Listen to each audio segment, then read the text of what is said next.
తెలంగాణలో తక్కువ ఫీజులతో high quality results ఇస్తున్న ఏకైక సంస్థ తిరుమల్ ఐఏఎస్ ఇన్స్టిట్యూట్. పోలీస్ శాఖలో అక్రమ సంబంధాల ఘటనలు రోజురోజుకు పెరుగుతున్నాయి. వివాహితర సంబంధాలు పెట్టుకుని అది బయటపడేసరికి పరువు పోతుందేమో అనే భయంతో అబాసుపాలవుతున్నారు కొందరు కాకీలు. ఇటీవలే కామారెడ్డిలో జరిగిన SI lady constable operator triangle death mystery వీడక ముందే నల్గొండలో మరో ఎస్ఐ వివాహితర సంబంధం బయటపడింది.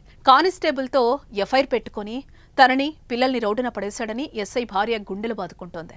నల్గొండ జిల్లాలో మహేందర్ అనే వ్యక్తి టాస్క్ ఫోర్స్ అధికారిగా విధులు నిర్వహిస్తున్నాడు.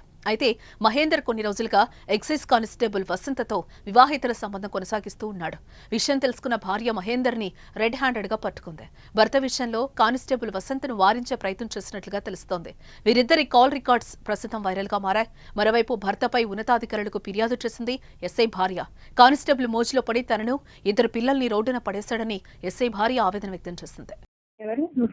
నా కాల్స్ వచ్చినాయి. ఆ కాల్ నుంచి నేను కాల్ బ్యాక్ చేశాను. ఇంట్లో నుంచి ఎందుకు చేయాలి? ఇవాళ చేసినావు ఎందుకు? ఈ రోజు బ్యాలెన్స్ కాబట్టి ఈ రోజు చేసిన. నేను ఎవరు సత్తాయించను. ఎందుకంటే మీ ఆయనకి ఏం తెలియక కాదు, నాకు ఏం తెలియక కాదు. నేను ఇక్కడ అన్ని తెలిసే చేసిన, ఆయన అన్ని అక్కడ తెలిసే చేసిండు. చేసినప్పుడు ప్రతిదీ చెప్పిన, ఇంకో మనం ఇట్లా తప్పు చేస్తున్నాము, ఇది ప్రపంచం ఎవరు ఒప్పుకోరు, మనల్ని ఊహించేవాళ్ళే కానీ మంచి ఆగండి. నువ్వు క్వశ్చన్ చేస్తే నేను మాట్లాడడం ఆపేస్తా. చెప్పు మరి. మనల్ని ఎవ్వరిని ఒప్పుకోరు, ఇది చేసేది మనం తప్పు అన్నప్పుడు ఆయన అన్నాడు, నా లైఫ్ మంచిగా లేదు, నీ లైఫ్ మంచిగా లేదు, ఏం చేసుకున్నా కష్టం చేసుకోవాలన్నా బతుకుదాము, కనీసం సంతోషంగా బతకొచ్చు అనేసి అన్నాడు. నేను తర్వాత ఏ మిస్టేక్ చేయను, నేను తర్వాత తిరిగి వెళ్ళను, ప్రపంచంలో ఏది జరిగినా, ఇంకేం జరిగినా, ఇంకా ఉల్టా జరిగినా, ఇంకా ప్రపంచం తిరిగి వచ్చినా, చచ్చిపోయినా కూడా వెనకాడను, నేను మాత్రం వెనుకకు వెళ్ళను అన్నా చెప్పిన.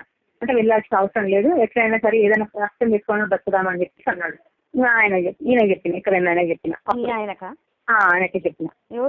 ఆయన ఏమన్నాడు, ఏదో పేర్లు నేను అన్ని పేర్లు ఎడక, మళ్ళీ ఇదే పేర్లు ఏంటి అదే పేర్లు అని అనకు, అర్థమైందా? నీకు అన్ని పేర్లు ఎడక, నీ దగ్గర కొంచెం మాట్లాడింది అని తెలుసు, నువ్వే పిలిపించినావు అనే విషయం కూడా తెలుసు.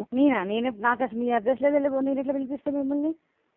అన్ని నెంబర్లు ఎడక, నేను అన్ని నెంబర్లు కనుక్కుంటూనే ఉన్నాను, అన్ని నెంబర్లు చేస్తూనే ఉన్నాను, అంత చేస్తూనే ఉన్నాను. నేను లాస్ట్ ఫైనల్ చెప్పే విషయం ఏంటంటే, నేను ఆయన పెళ్లి చేసుకున్నా, పాపను కూడా కన్నా, నా దగ్గర అన్ని ఎవిడెన్స్ ఉన్నాయి, అన్ని ప్రూఫ్స్ ఉన్నాయి.